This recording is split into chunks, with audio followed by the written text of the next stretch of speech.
and welcome to Biz Chats, the show where we buzz about all things business from intern to executive. As always, we are here to serve you real tips and tricks to cultivate success outside of the classroom. I'm your host, Tracy Edward, and today I'm joined by the ultimate Wonder Woman. She's the star of the CW's business competition. Best. I'm coming back here every day, by the way. Reality show called Hatched. She was the youngest anchor ever at CNN, and now she's a New York Times bestselling author who recently just released her new book called Boss Bitch, the sassy and actionable guide to empower the woman to be the boss of their own lives and careers. Please welcome to our show, Nicole Lapin. Oh my gosh, thank you so much. You're a Wonder Woman, sister. No, you are a Wonder Woman. You are a superstar. I'm so thrilled that you're here today. Thank you. I would I'm so grateful to be here. Thanks for your support. Absolutely. I would love for you to just dive into, before we even get into anything, please tell me a little bit more about yourself and what inspired you to write this awesome book. So what you don't hear from my bio is my background. I grew up in an immigrant household, first generation American. I never knew anything about business or finance news. There wasn't a Wall Street Journal. Same Z's. Right? There wasn't like a Wall Street Journal on the kitchen counter. Right, Nobody was like, hey, Nicole, let's talk about stocks and bonds today. Let's talk about stocks, baby. Let's talk about you and me. We should, yes.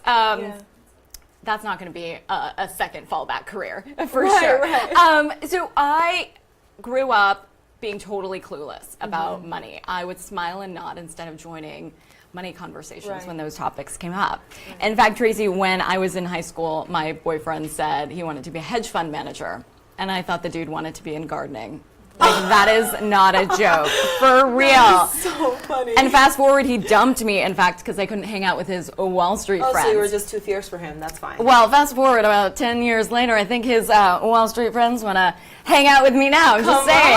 Who's laughing last? A little brunette Elle Woods version. Right, come on. I love it. I love it. And what inspired you to write this book?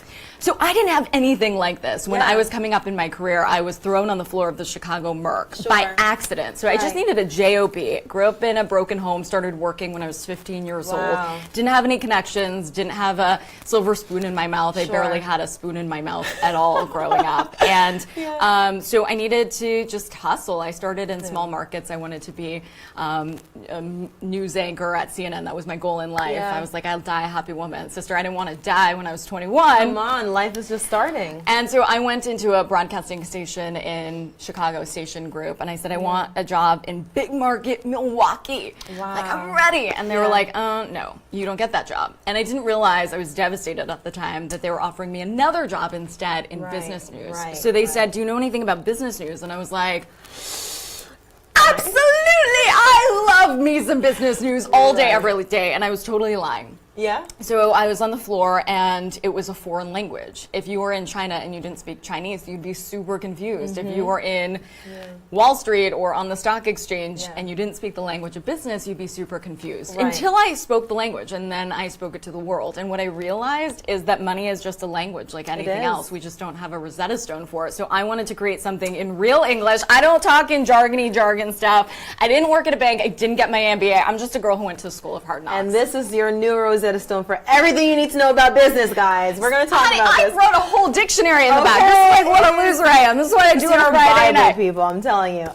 Nicole, I'm so glad that you're here today, because on today's episode of Biz Chats, we're going to be discussing, drumroll please, how to embrace the boss of you mentality. We're going to be talking about a lot of great stuff today, including how to confront your fears and channel your inner boss, how to be entrepreneurial within your own company, and ways you can attain more respect and authority in the office using the words that you speak, and more. But until then, we are going to kick off our time with a game I like to call Cause It's Just Emojis. You are so good. It is. You do the same, Mama. Yes. So, as always, the premise of this game is to choose two emojis that we feel best represents the boss mentality. And for our audience members at home, I want you guys to play too. Tell us what your emojis sound off in the comments now and share with us any emojis that you feel best represents the boss mentality, and we're going to read out some of the best emojis we receive. I've been so excited to play this game with you all week. What is your first emoji, Nicole? Okay, so obviously it's the money bag. Yes. I use this all the time. When I see on social media that women are posting about reading the book, I always put like well, I'll put other ones I'll tell you about later, but I put the money bags because, you know, this is the pursuit of being successful. It's not just about money. It's about living a rich, full life in all aspects of the word. My first book, Rich Bitch, was all about that. And so for me, that's obvious. I'm the money lady, so you get the money bag. Totally love. All right, my first emoji selection is this little cute guy. Oh, I like him. He's so cute. Kind of resembling some SpongeBob, you know, S qualities. But for me, I think when you're embracing the boss mentality, you always have to have a continual love for learning.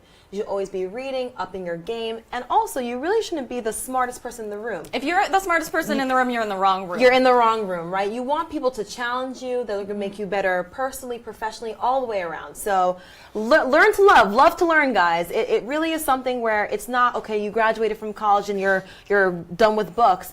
Yeah, you could take a little hiatus, but you should definitely be picking up her book for sure, but also other books that are going to kind of tap into the mentality of being a boss too, because it starts in the mind, and you talk about that in your book.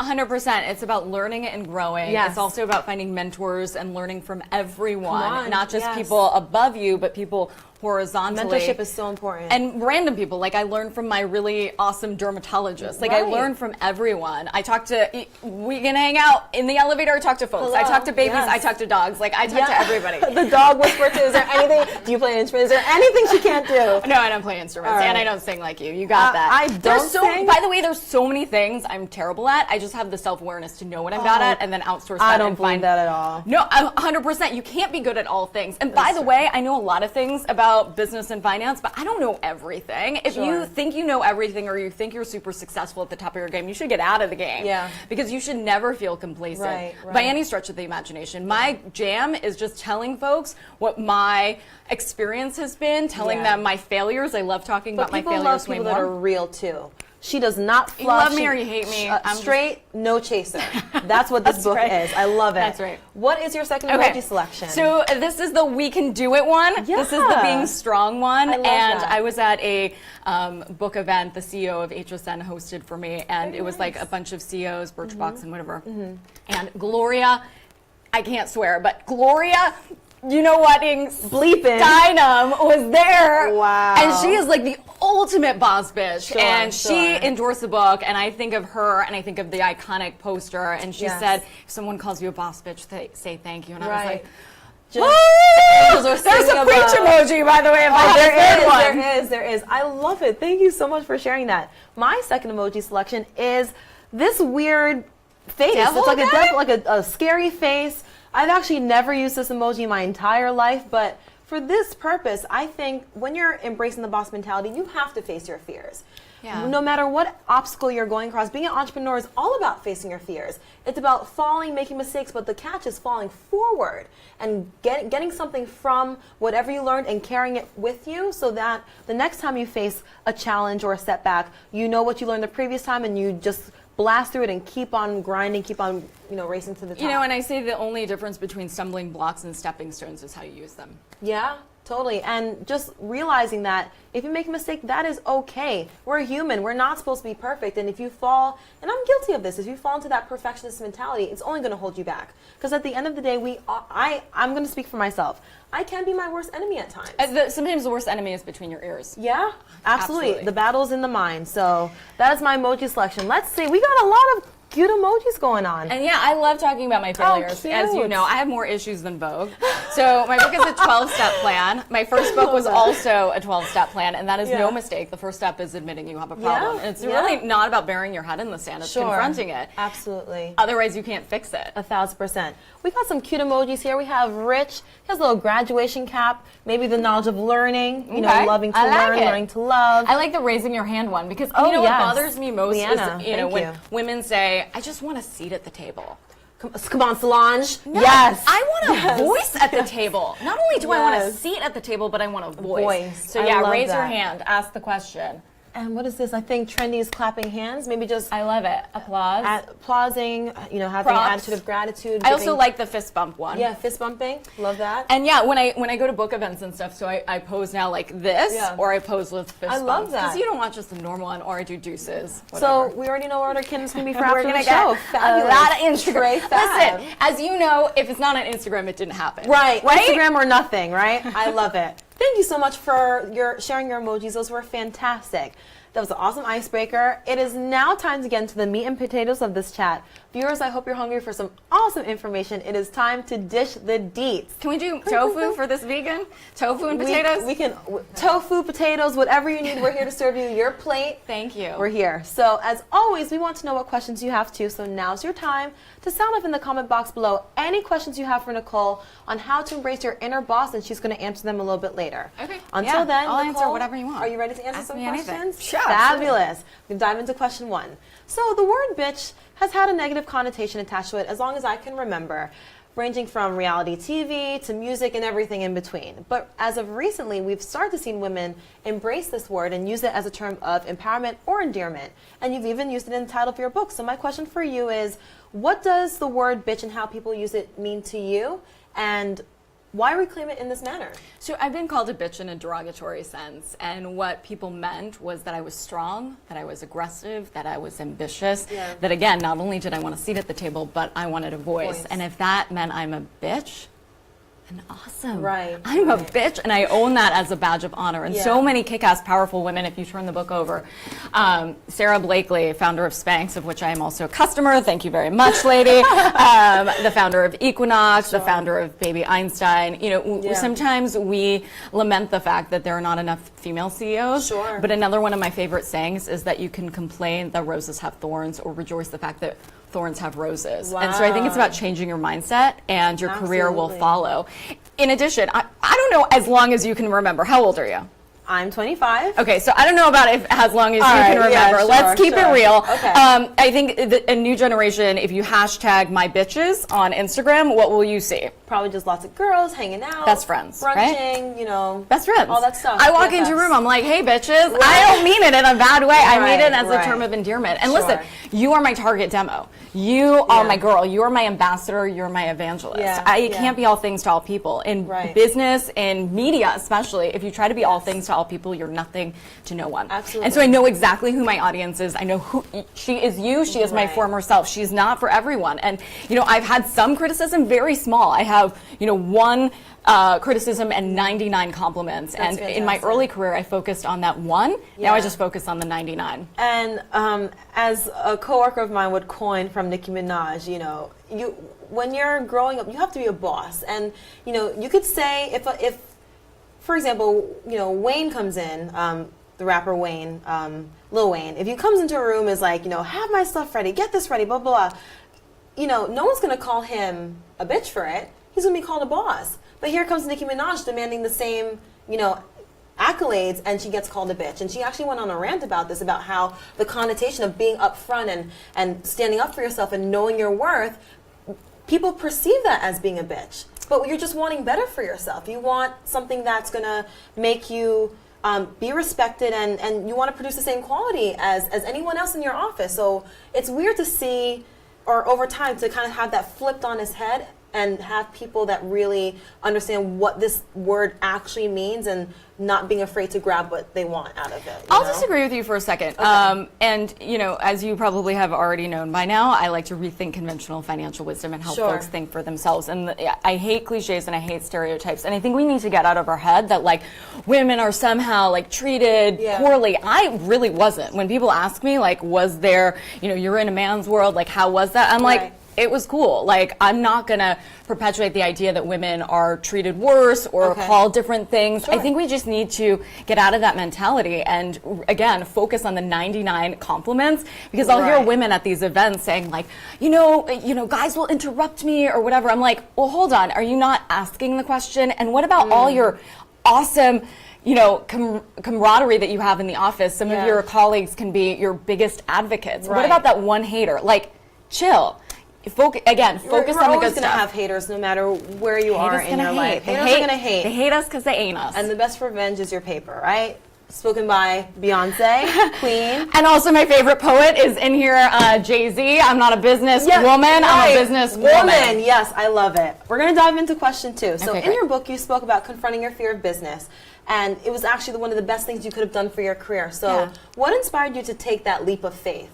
Oh, I was out of necessity. So I had to do it, and I figured out how to just make it work. Right. I had no other option at the time. And so for the first few months, like I wore maxi pads under my armpits. I was sweating so much. I was like, somebody's going to find me out.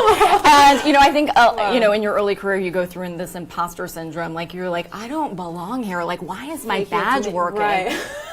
And then you have to become comfortable and you realize, no, I do belong. But at that point, I didn't belong until I figured it out. And I went through so many mistakes that I love talking about. I realized finally that I found my voice, and I'm like zero, I know she's going to be mad at me, 0 F's given. You know, because I want to embrace the idea that this is a guidebook for a career that will actually be played. And when you hear all these fancy success stories of entrepreneurs who have had a leg up or whatever, that's not something you can replicate. I didn't start a multi-billion-dollar company. I'm not going to, but I started a company that a lot of people can. And so the idea that I talk about my failures is the same way as I'd rather read a cookbook that talks about how you mess up the cake versus how an amazing pastry chef would make the cake. Because, like, I'm not going to do that. Exactly. And it's almost like you kind of just kicked the training wheels off yourself and you just threw yourself in and just made it happen. I had to. And when I look at, you know, sites like Investopedia or whatever, and I tried to understand what these words meant, like, what does shorting a stock mean? I'm like, oh my God, I'm so confused. And I looked it up and I was like, what is this? I need a definition for the definition. And so, in my first book, I also rewrote a personal finance dictionary. This one I rewrite a business dictionary because it's actually not that complicated. Short is not the opposite of tall. It's the opposite of long. It means something's going in the pooper. You don't need the history of the Securities and Exchange Commission, which is obviously not the SEC and the Southeastern Conference. Like, it's a wonky thing, but it's actually not that serious when you can speak the language. You just condense it down to what you need. I know, like EBITDA, when you hear, I write about that too. It sounds like an STD, right? Oh, if you don't know what it is, but it just means like, okay, earnings before interest, taxes, depreciation, whatever, like, but it just means profits at the end of the day. Don't complicate it. Love it. I have a part 2 to this question. So in your book, I learned that we both have a mutual love for acronyms and visualizations. I'm such a visual learner. So I would love for you to share the acronym that you created for BOSS and its meaning in your life. Yeah, so I love alliteration. In my first book, I did the 3 E's and then the 3 F's. Obviously, I like F words. Shocking, right? Woo! So BOSS I break down to bold, obsessed, self-aware, and strong. I love it. And we talked about this self-awareness a little bit before, and just really taking stock, if you will, of, you know, what is your strength? What are your weaknesses? Because you can't be good at everything. And that self-awareness is probably the most important part of that acronym, because when you're delusional and you think things are rainbows and butterflies, that's when you fail. I think in business, and that's okay to fail, by the way, because most people will fail. Like, embrace that. One of the truisms of business, and there are not many, is first buy low, sell high. Yes. But also it's better to beat low expectations. And so that's a concept that I take through all aspects of my life. So if I have super high expectations, like, you know, a lot of people that start businesses do, they see the cover of Forbes, they see all these G4s and G5s, they're like flying the G4 before they even got off the ground. Come on. And so if you have low expectations that you're going to fail, then the view is so much higher when you don't, but the fall is so much harder if you fail and you think it's going to be high flying. So true. And even in my own life, I was such an overachiever in school, and like, if I got one, I mean, I've never gotten a C. Parents can confirm, but you know, if I would put so much pressure on myself, like I can't get a C, I pretty much had like all A's and A minuses, but that pressure kind of took a toll on my health. I found myself in a very unhealthy space, and again, holding myself to this bar that no one was really forcing me to hold myself up to, but I wanted to for myself. But when I took a step back, I'm like, listen, if I get a B+, the sky's not going to fall. Life is going to go on. I'm still going to make it through school, and everything did work out. So it's, again, having realistic expectations for yourself. When I was in college too, I was actually valedictorian, which I don't think is fancy. Forget it. I actually, I learned more at the School of Hard Knocks. I didn't learn. I mean, thank you, Northwestern. When you send me Big Ten, when you send me the please donate to our school, they remind me how fabulous it is. Again, I learned by working, but I remember the speech was, she only got 2 B's, and I was like, why did they say that? And so again, when in your younger years, it's easy to fixate on that. I went to a bookstore the other day, and you know, when you're an author, you sign books at bookstores for a lot of reasons, because they put a little stamp on it, it's more attractive, and also you can't return it, which is cool. So I went in there right around the corner, actually. Barnes Nobles? Yeah, in Union Square. And they brought me all the books that were in stock, and was a ton. And they sell a lot of my first book, and they ordered a lot of my second book. And one of the books had a pen mark across my face. I saw this on your Facebook timeline. It was, I did see that, They crossed out my face with an X. And you know what I said? F you. Yeah, and I said, you just make me work harder. Yeah. And you know what? Rewind 10 years ago, I wouldn't have said that. Right. I would have been crushed or devastated. Yeah. It's crazy how people can exert some type of hate towards someone, but at points like that, you probably just have to give them grace. Like, what are they going through in their life that they're trying to channel someone else that's trying to bring them down? So you just, give them the grace and keep being excellent. Keep being the superstar that you are. You hustle till your haters ask if you're hiring. I love it. So question 3. Which that person probably will. Bring it. Come on. You mentioned in your book that a major component to becoming entrepreneurial within an existing company is to embrace a specific mentality.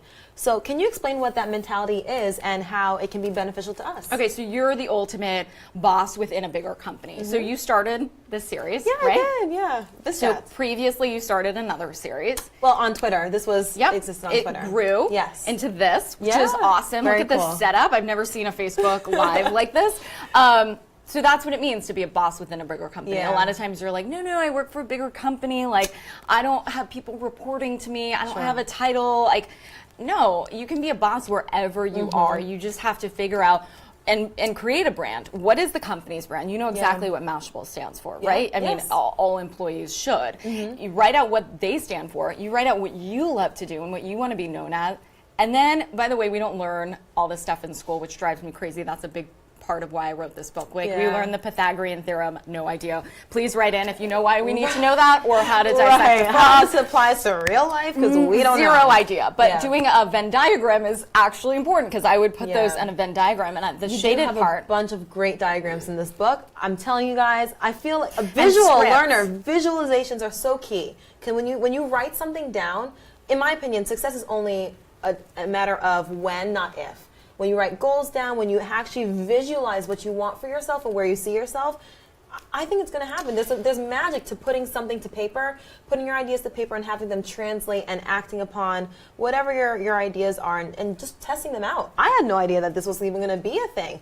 Facebook Live didn't come out until probably like a year ago or so. No one knew that Facebook Live was going to turn into this big thing. It's writing down your passions, how they contribute to the company mission, and just running. Just do it. Nike, just do it. Well, nobody came to you and was like, hey, Tracy, you know what? You should be entrepreneurial here. This is what you should create. It was your idea to create this for yourself within a bigger company. And I think writing it down is super important. In my first book, I talk about writing down goals in all aspects of your life, because sometimes we silo our family life and our fun life and our work life. And so when you actually write it down, you can visualize it. Studies have shown that women who create a cohesive narrative for themselves and their lives are more likely to be successful. Because otherwise it's like, hey, Tracy, let's go to a party in New York. Okay, rad. Like, there's a lot of parties in New York. What's the address? Where are we going? If we don't have direction, we can't get there. Exactly. So it's about figuring out the life you want and then reverse engineering to figure out how to get the money and all the other stuff to get the life you want. I love it. Short, sweet, to the point. That's awesome. So, question 4, it's one thing to, think like a boss, but speaking like a boss is just as important, if not more. So with that being said, what are some of the words, phrases, and bad habits that us as women need to break to acquire more respect and authority in the workplace? Okay, so this is driving me crazy. I'm on this big kick that we say, sorry, I'm sorry, way too much. Why do we do that? When you do something wrong, please say I'm sorry. That's a good trait. When somebody bumps into you, why are you sorry? Why? Why are you sorry? What did you do wrong? We should take some cues from Queen Bee herself in her song, Sorry, I Ain't Sorry. That's right. But don't even say sorry in the first place. I think it's a bad habit that we just picked up over time. Being over-apologetic is something that I think I just learned out of just seeing other people do. It's like, oh, sorry, oh, sorry, oh, sorry. But what am I sorry for? No, when I counted the I'm sorries in a day, it was like 50. Wow. And it was this epidemic that I was facing. And then I became much more mindful, because you're coming from a place of weakness. I think a lot of women want to come from a place of empathy. Like, why are you sorry when you respond to an email 2 hours later? Right. Is that a joke? We're busy. We're doing things. We're being boss bitches. We're doing the things that we have to do. It's really about finding the proper place. Obviously, empathy to a degree is important in the workplace, but not to abuse that word, because if you say it too much, it loses its meaning. That's right. And I still say I'm sorry, but I've cut it down to like 10 versus 50. Yeah. And then another one is, instead of not saying something, I would say more of thank you. This is also something we learned in school that was super helpful. Yeah. So let's do a little role playing. Sure. Love it. So compliment my hair. Your hair is popping today. What straightener do you use? It's so oh my good. God, Tracy, like it's so windy outside. I just used dry shampoo. I've been on this crazy press tour, but your hair looks amazing. That's so crazy. Compliment me again. Your hair looks amazing. Where did you get it done? Thank you. And then I'll tell you where I got it done. Yeah. So, you know, what the first answer is what a lot of women do. They qualify it, they, you know. Kind of talk themselves out of the compliment, Totally. actually. Which, by the way, I did use dry shampoo this morning, and I did go through the wind. And it does look fabulous. And I appreciate here. that. But then you flip it over to the other person to sort of deflect it, which, you know, again, puts you in a position of weakness. We got to step out of that mindset of just downplaying ourselves. We're unique. We were, you know, made special, and we need to embrace the qualities that were given to us, because that's what's going to set us apart in the end. Don't be afraid to accept the compliment. And I need to take this advice myself. Don't be scared. Because I'm, you know, I'm going to admit that I have a bad habit of doing this, and I need to. First step to recovery is admitting you have a problem. Admitting you have a problem. Love it. We're going to dive into our last question, which reads, you know, in your book, you mentioned that the best way to get out of a career lull is to actually not go back to school.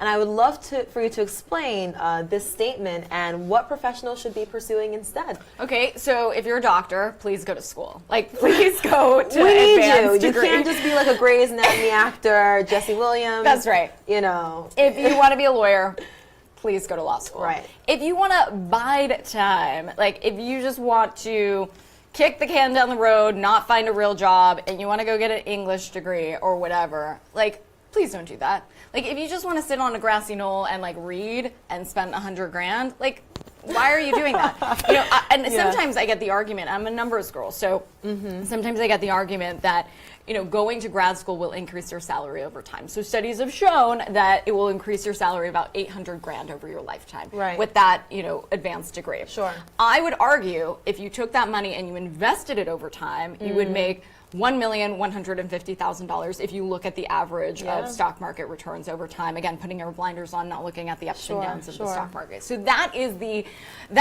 numbers answer. You know, anecdotally, as somebody who hires a lot, I look at I interview a lot of people. I couldn't possibly care less, like where they went to school.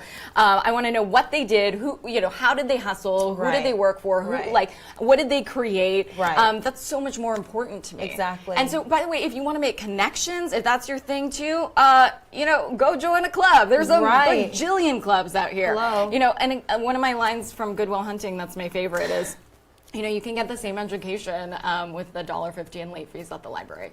Yeah, that's so true. And, you know, I think, and again, advice that I need to take myself, get off the phone. You never know who you're going to sit next to on a subway, stand next to in an elevator. Just, you know, open up and say hi, because you don't know what connection you're going to make with that person or how you might cross paths later in the future. You never know who you're sitting next to. And there's a handful of stories where, you know, I've sat down next to someone, I'm like, wow, like you work for Apple? Like the media space is big but small at the same time. You just never know where you're going to cross paths with someone. I sat next to this guy. Unbelievable. 100%. I sat next to the president of a big bank, and we started talking first about wine and whatever, and then we continued the conversation, and then I ended up working with him in a huge way. And then he always texts me like, I'm on a plane, like I don't see you. This is boring. So crazy. Sorry. Yeah. This is a boring. You're fine. It's fine. Security is going to take No, me out it's of fine. It's fine. Well, running off of that, we are going to transition. Thank you so much for answering. Thank you so much. Questions. Those were phenomenal. Oh, hi, Lance. Come over here. Yeah, Where are you? He might stop by a little bit later. Get over here. He's watching his office. Thanks for watching, Lance. For viewers at By the way, home, I hooked you up, homie, at CNN, but he's just crushing life right now. Lance is just everyone wants to be superstar Lance. Back in the day. Lance is He remembers me with my Lance, little you're so baby face. cool. Can we be you? It'd be great. Yeah. For our viewers watching at home, don't forget we are still accepting your questions in our comment box below. So don't be shy. Now's your time to ask Nicole any questions you might have about how to channel your inner boss at work in the comment box below, and she's going to answer them a little bit later. Switching gears, it is time to get into our next segment called the Fierce 5. Nicole's going to share with you the 5 top tips that any professional needs to know to take charge of their career in regard to negotiating for a salary or asking for a raise. So we've got our timer set at 5 minutes. Viewers, grab your pens and let's Where's the timer? fierce. It's going to pop up in the corner. Okay, bring it. Wait, so exactly 5 minutes? 5 minutes. Okay, let's go. Clock is running. Okay, so to negotiate a salary, this is super zeitgeisty and super buzzy. Everybody wants to get more, right, but how do you do it? First thing, leverage is everything. If you don't want to jump ship, the best thing to do is still put a fire in your current captain's belly so they hook you up. Hiring is super expensive. Where is this timer, girl? Hiring it's I'm running. like getting it's running. like super You're fine. schwitzy. You're fine. Like hiring is super expensive. I hire all the time. It's money, time, energy consuming. No, if you're a good employee, I would throw you a bone versus losing you as an employee. Right. Okay. Don't forget, timing is everything. Yeah. So this is not like when the company got dismal earnings. This is not on a Friday when you're thinking about margaritas. It's not on a Monday when you're hungover. Right. This is like set a calendar meeting. Come in. This is not a pop in the office like, hey, I'm sorry, I just want 5 minutes. Can I ask you a question? No. Yeah. Gather your evidence. This is super important. You don't need to go full on Tracy Flick, but you should come in prepared with documentation of what you've done vis-a-vis how that's helped the company. So it's not me, because that will get you no fast. Yeah. I don't want to hear like how fantastic you are. I want to hear how you've contributed to getting me some more money. Numbers and don't like lie. literally, if you come up with a bunch of presentations, PowerPoints, I don't know, whatever job you're in, like seriously do the same thing. Come out with a list. Bind it, laminate it, make one for you, make one for your boss, so you're following along and you're taking this super seriously. Where is my timer, girl? Okay, put community first. Again, it is coming about how you have contributed to the entire company at large. I kind of smushed that into the previous answer because I was really getting nervous that I was gonna, not. Okay, fine. Get creative. So this is about thinking about your overall compensation package. I'm a former news anchor. I try to keep it on time. Yeah. Get creative about your compensation package. Everybody has a compensation package. Oh, here it is. I found it. Wait, what? It's not going down. Okay. It's all right. Wait, hold on. Okay, so finding your overall your overall compensation package is super important. It's not just stock options or whatever that you typically think. It's like PTO time. It's working from home on a Friday if you have a kid. That's super helpful. If you have a dog, that's super helpful because those things are expensive. Dog walkers and nannies and all that stuff. So go in with like a perks option because that might be more valuable to you than sometimes the bump in base salary. How'd I do, mama? Right. How'd I do? It's under 5 minutes. 2:37. 2:37. You rolled through, girl. Okay. Listen, that was the rest is in the book. I do like role playing and scripts and all that. Everything is in the book. You guys got to pick up this book. That was Trey Fab. Thank you so much for sharing those tips. You're so welcome. So we've reached the part of our show where we're going to dive into any audience questions we might have received from earlier. We have one from Jenny Candy Ross, and she says, how do you work to build a group of advocates around you to promote your career and success? That's such a great question. Okay, so let's give a scenario. Again, I like this role-playing situation. So you get like a tangible, I'm not just telling you what to do, I'm giving you an example and like exactly what to say. So let's say you want vacation, the same vacation time as a coworker. Right. What do? A, go take the time off and ask your boss to decide. B, cancel it because you want to be a super team player. Or C, go talk to your coworker and work it out. Ask them what they're doing. Tell them what you're doing. See if it's flexible. Right. The answer is B. No, girl, go talk to your coworker. Talk to the coworker. Yeah, work it out. And you know what's cool is like if you go into your boss and you say, hey, Tracy and I talked this out. Like we want to actually both take this time. If you do decide that that you're both not flexible, if it's like a wedding, if it's a whatever, then you go in and your boss loves like that. There's no drama that y'all are getting along, and you say, hey, I'll be on email, or hey, I'll be on whatever. Right. And so then like people want to work with and for people they like. Like That's true. Period. End of story. Do not be delusional. You can't go in there with a sour attitude or just you want to be a team player and you want to like the people that you're working with too, because you're spending the 8 hours of your day with people that aren't your family. So you want to like who you're working with, or else you're going to feel like you're in like your own personal hell. Well, your coworkers again can be your best allies for things that you want to get done at work. That's true. Give them a little bit of information about your personal life. This is the human condition that links us all. And not TMI. You don't have to go crazy like telling their whole life story, but just like, hey, my kid, blah blah blah, my dog, whatever. Find something that you have in common and just build off that. My personal recommendation, everyone loves Beyonce. Start there and just see where you go, you know? Who doesn't love the queen? Yes. All right, we have a question from Sarah, which reads, what advice can you give to women when it comes to salary and asking for a raise? Okay, so yeah, we talked about that. Let's see what else we have. I'm happy to talk about it more, whatever you want. Scrolling. Oh, Lance had a comment. He said, I say sorry all the time. I will try to stop. Sorry it took so long to do it. Oh, wait. No, but like funny. Men, the studies have shown that men will apologize too, but only when they're doing often? something wrong. Oh, No, so just I have a question. Yeah, girl. At what age should we start investing? But realistically, when you're starting out, you don't have a lot of money saved in the bank. Like, how do you that's a good question. What should you? Yeah, so in my first book, there's a 12-step plan of what you should get under control. And people ask me all the time, like, how do I buy a house? I'm like, hold up, sister, wait a minute. Like, do you have savings in the bank? Do you have, like, depending on your job, a year of just like an you know what fund?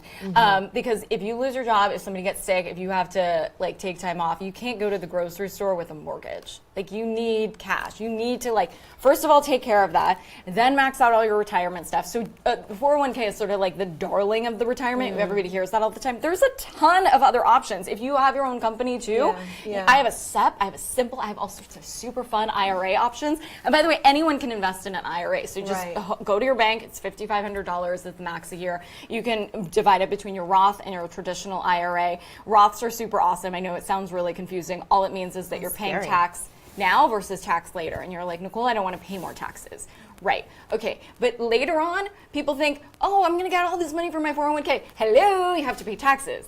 And I'm not a betting woman, but I'm just going to look into my, crystal ball that everybody would probably agree with. Taxes are going to be higher by the time you're an old lady. You're going to be in a higher tax bracket because you're a boss bitch, and you are going to go up in the world, and you're going to make more and more money. So when you make more and more money, what happens? You pay more taxes. So you want to pay taxes now, ideally, or have like a diversified retirement situation. So once you got all that under control, I don't care what age. That could be whatever, 20. I don't know. Like, the earlier the better. Compounding interest is my most favorite thing if it's working in your favor. If it's working against you with debt is my only 4-letter word I do not like. Yeah. Are we on? We're on. We're on. Yeah. Okay, whatever. Remember, tech. We gotta, I have my hard copy. We're on.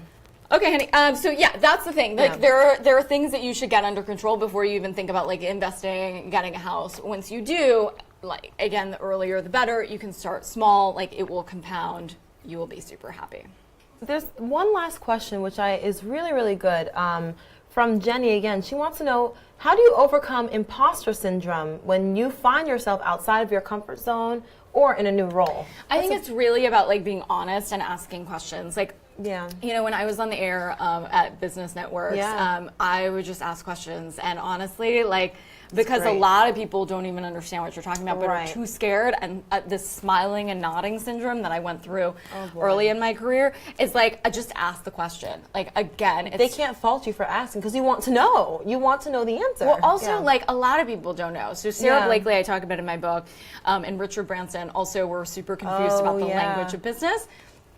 There's so many terms that, like, again, that's why you have the dictionary that you have to like understand. If you kind of step out of that and you're kind of formulating, you did tell the story also about in your early network, and I think it was like, wasn't the EPA thing where someone was talking about something and you were like, wait, like, you were on the air and they mentioned something, you're like, wait, what does that mean? You thought everyone was like, do you have to go to the bathroom? Do you have to go to the bathroom? It was P&L. P&L, yes. So that's really funny. My name is Nicole Lapin, so a lot of people call me Lapin or NL or whatever.